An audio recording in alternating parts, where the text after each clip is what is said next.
So, most of you who come to these gatherings have been listening to us for a while. You've been listening to recordings. You hear us offering processes. And the processes, without exception, have been processes to assist you in releasing resistance, because we know when you let go of the cork, it's going to float.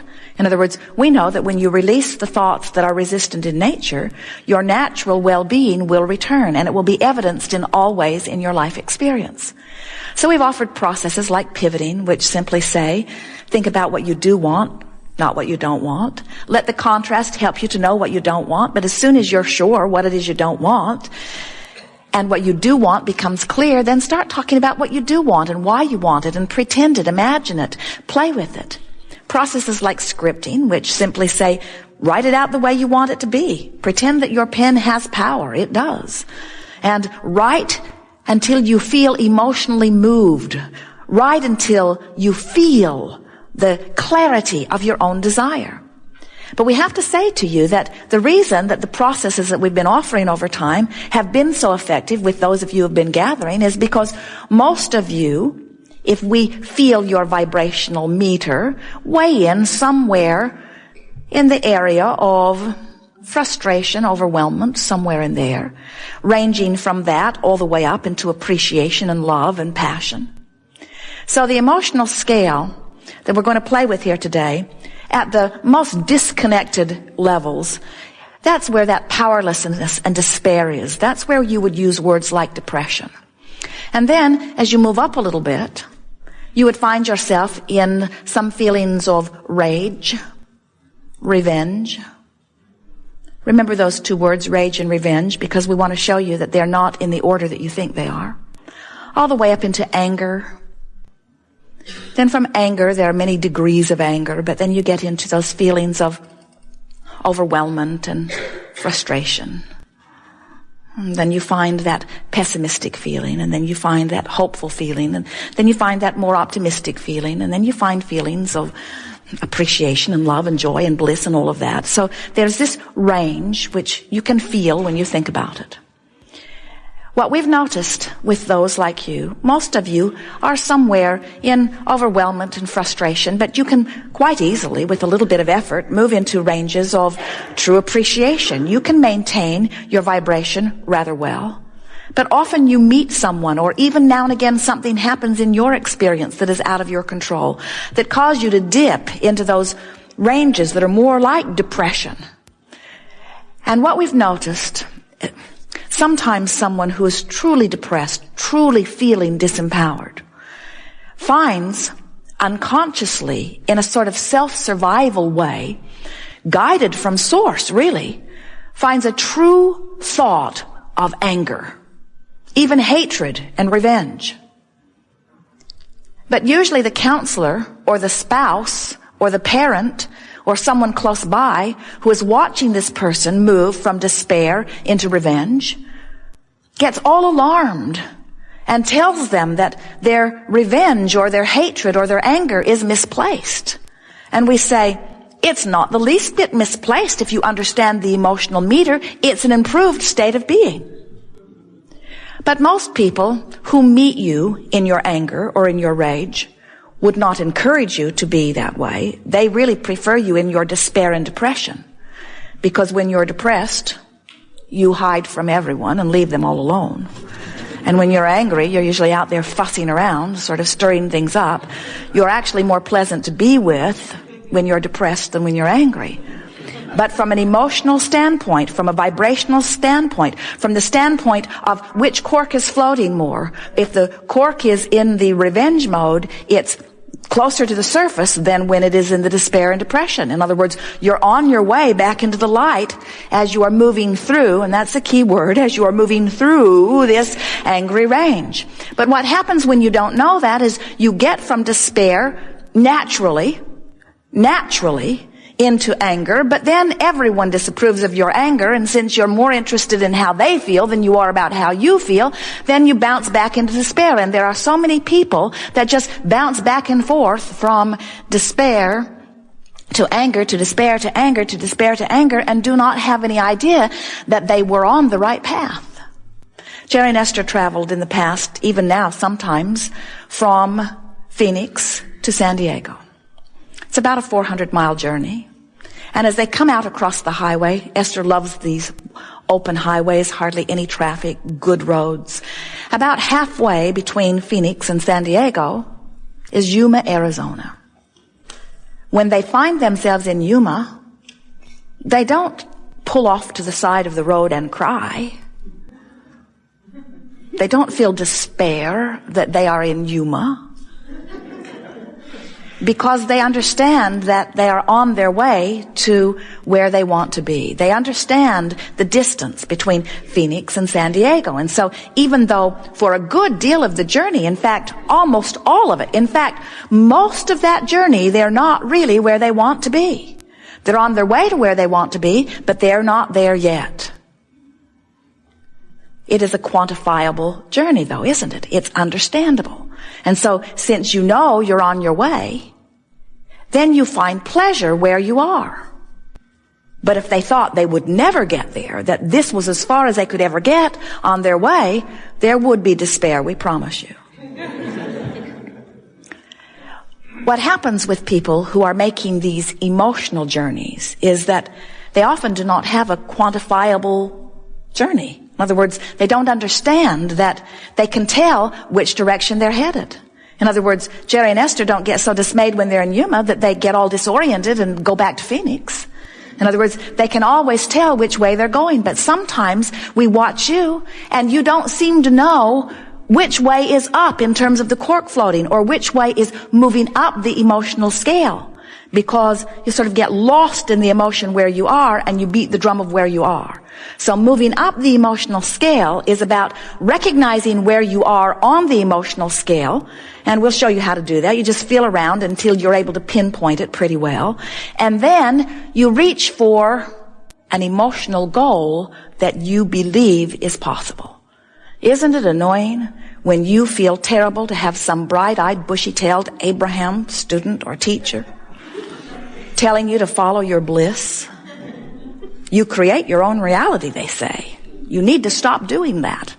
What you really want to do is just eliminate them from the face of the earth. In other words, when there is a big difference in the vibrational frequencies, there's not much help that comes. And so what we're wanting to show you is how you can bridge your vibration into something that is absolutely manageable. So think about it. If you are in a place of utter despair or depression, and you're reaching for some thoughts of hatred or revenge, don't you acknowledge when you find them that they do feel better? In other words, don't ask the world to vote on the appropriateness of them, because they'll tell you those thoughts are not appropriate and that you should have been reaching for love. And we don't disagree. You are reaching for love, but you can't find love from that despair. It's too far vibrationally apart, you see. So as you reach for something that you can reach for, Jerry always said, as he was teaching people in business, set your goals far enough away that they inspire you, but not so far that you feel discouragement. Put the basket out there far enough away that it is a challenge and exciting when you hit it, but not so far that it's impossible to hit it. And this is the same thing. You're wanting to reach for an emotion that you have access to, that you and only you, because no one else knows, is a vibrational improvement. So you reach for that life-giving anger, and you beat the drum of it for a little while. And then, once you stabilize in anger, once you leave depression behind, are you hearing what we're getting at? When you stabilize in anger, now you have access to frustration, where you did not have access to frustration from your despair. So now you stabilize in your frustration, now you have access to some hopefulness, where you did not have access to hopefulness from your rage, maybe from your anger, but certainly not from your despair. You get the sense of this? So think about it. It's so logical. And as you play it, you'll see how well it works. If you are beating the drum of despair because something that has happened that you cannot control and it's knocked the wind out of you, you feel terrible, and now you're reaching for some thoughts of anger, and as you consciously do it, you're doing it on purpose, and you find that anger and suddenly you're breathing again. In other words, you don't feel so claustrophobic, you can catch your breath, you're feeling better, your friends still don't like you, but you feel better. You feel better. You've done it deliberately, and now you say, I've done that on purpose. Do you see? Can you feel what that does in terms of feeling of powerlessness? When you say, I'm choosing this angry thought on purpose, you're no longer powerless, are you? And so here's the magic of it. If you're making the best of where you are, which we've got to admit, it's not all that good. Rage is not the best place to be. It's just better than where you were. So if you make the best of it and beat the drum of it, and then you still make the best of it, you've got to feel angry. And if you still make the best of it, you've got to feel frustration. And if you still make the best of it, you're going to be in overwhelmment. And you still make the best of it, you're going to get into pessimism, and then you're going to get into hopefulness, and then you're going to get into optimism, and then you're going to get into a more playful... You get the sense of it? If you're making the best of it, there's no place that you cannot go. The difference is this time you can tell which direction you're facing. You can tell which direction you're facing so you don't have a meltdown in Yuma. You don't just spin there year after year after year after year after year after year, because finally your guidance system is working. Jerry and Esther have a navigational guidance system in their vehicles, and as they're coming across in the monster bus from one place to another, there's an antenna on the roof and a computer brain in the coach. And there are satellites in the sky which triangulate their position. So Magellan always knows where they are. And then they just program the address, the city, and the street, and even the numbers often of where they want to go. And Magellan then calculates the route for them from where they are to where they want to go. Magellan never says, "Where have you been?" Magellan never says, "How long have you been there?" Magellan never says, "I'm not going to tell you. You didn't listen last time."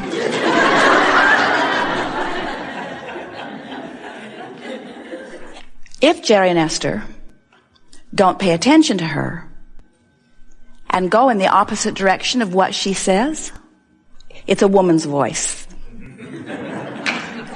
The man's voice was too bossy. If Jerry and Esther take another route or make a U-turn to get fuel, Magellan says, when it is possible, make a legal U-turn. In other words, she can tell that they are going in the other direction. And you can too. Your emotions, as they are getting better and better and better, mean you're headed toward where you want to be. But your emotions, as they are feeling worse and worse and worse, are telling you you're headed in the opposite direction of where you want to be. Sometimes you say, "But it's true." And Magellan would say, "It doesn't matter. It's still in the opposite direction of where you want to be." Don't pay any attention to what someone says is true. Only pay attention to if the truth, if the vibration, if the word, if the feeling is taking you toward where you want to be. So, here's the most significant thing for you to gather from everything that we've been saying here today. The distance between your poverty and your outrageous abundance is an emotional journey. It's not a financial journey. The distance between your physical incapacity or illness and fabulous vitality and wellness is not a physical improvement journey. It's an emotional journey. The distance between any place that you are and any place that you want to go is an emotional journey. It's about how good can I make myself feel about this and a lot of other things right now, because everything about your point of attraction is about your vibration, and your vibration is only about how you feel. So, when you say today, nothing is more important than I feel good, what you're saying is, today I'm using my guidance system on a myriad of subjects to move in the direction of my desire. So, if you're wanting more money and you're talking to someone who's discouraged about money and you begin to feel empathy of their discouragement, this friend has got you turned around. And your guidance system is saying, when possible, make a legal U-turn. In other words, your guidance system is pulling you that way. But sometimes what happens is you begin beating a drum, beating a drum, beating a drum, beating a drum relative to whatever. Maybe it's because people are surrounding you. Maybe it's because something has happened to you. Maybe it's because of something that you're observing or talking about. Maybe it's something personal to your life, and maybe it's something that's happening globally. It doesn't matter. But you've got yourself focused upon something so that you've got a very strong reverberation going on, and it feels to you like the thoughts are thinking you. It doesn't feel to you like you're choosing the thought. The thought just keeps showing up. You just find yourself thinking about it. You don't mean to think about it. You don't want to think about it. And that's when you've got to say, I'm going to start choosing my thought.